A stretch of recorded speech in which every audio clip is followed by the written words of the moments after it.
না শিখতে হবে, কারণ না হলে তুমি উপাস থাকবা।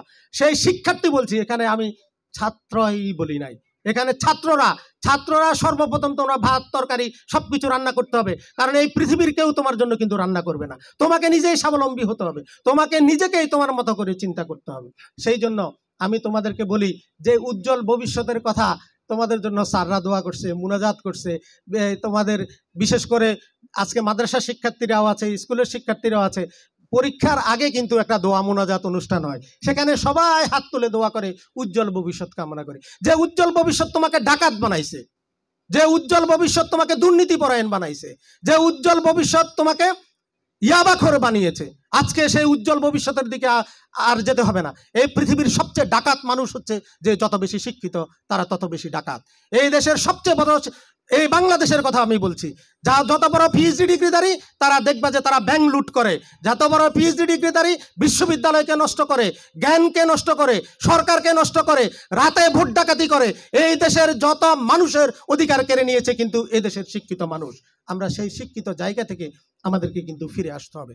আমি উচ্চ শিক্ষিতর পক্ষে নয়, আমার বক্তব্য হচ্ছে তুমি একজন ভালো মানুষ হবে। তোমার শিক্ষা কিরকম সেটি বিচার করবে যে তোমার মানসিকতায়, তোমার কর্মে, তোমার প্ল্যানে, তোমার পরিকল্পনায়। সেই জন্য উজ্জ্বল ভবিষ্যতের দিকে না গিয়ে তোমাদের ভবিষ্যৎ হবে সজীব ভবিষ্যৎ, সবুজ ভবিষ্যৎ।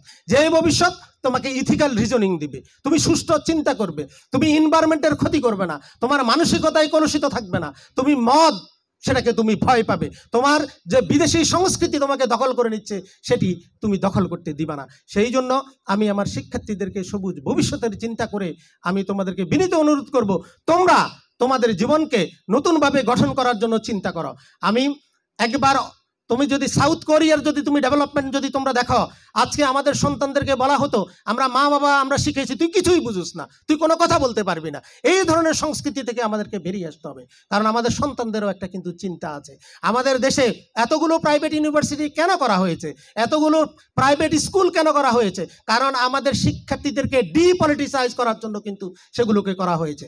কারণ আমাদের সংবিধানকে যদি আপনারা দেখেন, এই দেশের সংবিধানে 12 ক্লাস পর্যন্ত শিক্ষার্থীরা সম পরিমাণ সম সুযোগ সুবিধায় শিক্ষা গ্রহণ করবে, কিন্তু আপনারা দেখেন টাই পরে তো রিক্সাওয়ালার ছেলেটা আজকে স্কুলে ঢুকতে পারে না। বড় লোকের জন্য স্কুল তৈরি করা হয়েছে, মধ্যবর্তী শ্রেণীর জন্য স্কুল তৈরি করা হয়েছে, নিম্নবিত্ত শ্রেণীর জন্য সরকারি স্কুলগুলোকে রাখা হয়েছে।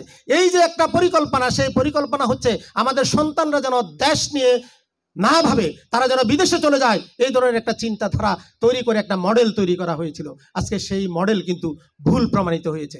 আমাদের সন্তানরাই কিন্তু আমাদের পাশে দাঁড়িয়েছে, আমাদের শিক্ষার্থীরাই কিন্তু আজকে আমাদের পাশে দাঁড়িয়েছে। আমি 2018 সালে যখন আমাদের শিক্ষার্থীরা রাস্তা যখন রোড সেফটি মুভমেন্ট যখন করেছে, তখনই আমি বুঝতে পেরেছি যে এই দেশের ভাগ্যাকাশে কিন্তু নতুন চাঁদ উঠবে, যেই চাঁদ এই দেশকে পুনর্গঠন করবে, যেই চাঁদ এই দেশকে দুর্নীতিকে চ্যালেঞ্জ করবে, যেই চাঁদ এই দেশের মা বাবাকে প্রথম চ্যালেঞ্জ করবে তারা অন্যায় করলে, শিক্ষককে চ্যালেঞ্জ করবে তারা অন্যায় করলে। আগে আমাদের শিক্ষার্থীরা লজ্জায় বিশ্ববিদ্যালয়ের শিক্ষককে বলতো না, ক্লাস হবে স্যার একটু চলে যান, কিন্তু এখন সেই দৃশ্যপট পাল্টে গেছে। এখন কোনো শিক্ষক কিন্তু বসে থাকতে পারে না, তাদেরকে বলে স্যার আপনারা ক্লাসে আসেন। সেই জন্য আমি তোমাদেরকে বলি, তোমরা কোনো বেয়াদবি করবে না, তোমাদের আচরণ হবে সুশীল আচরণ, তোমাদের আচরণ হবে সুন্দর আচরণ, তোমাদের আচরণ হবে ভদ্র আচরণ, বাট তোমরা এই দেশের মানুষকে গঠন করবার জন্য তোমাদের ভূমিকা রয়েছে।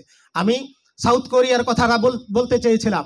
সাউথ কোরিয়ার ডেভেলপমেন্টের আগে তারা, সাউথ কোরিয়ান প্রেসিডেন্ট বলেছিলেন যে আমি এই দেশটি কিভাবে গঠন করতে হয়, সেই জন্য আমি এই দেশের যুব সমাজকে আমি তাদের কাছ থেকে শুনতে হবে।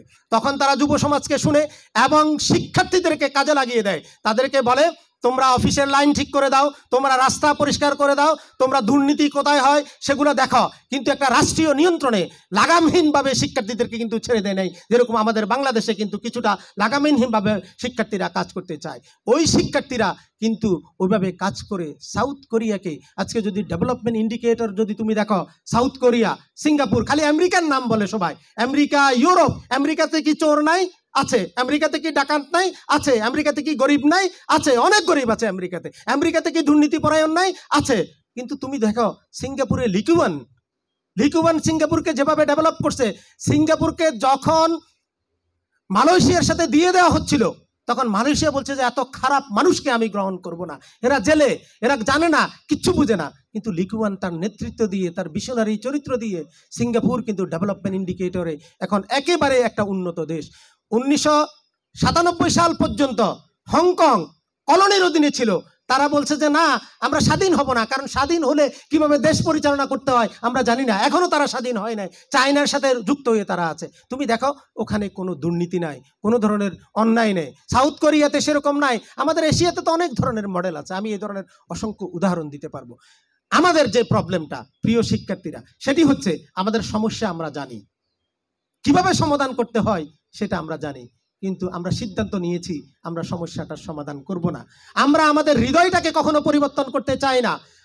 তোমরা মনে করেছো যে দেবী সেটি এসে ইন্ডিয়া থেকে এসে আমাদেরকে পোস্টমর্টেম করে নতুন আত্মা রিপ্লেস করে আমাদেরকে পরিবর্তন করবে।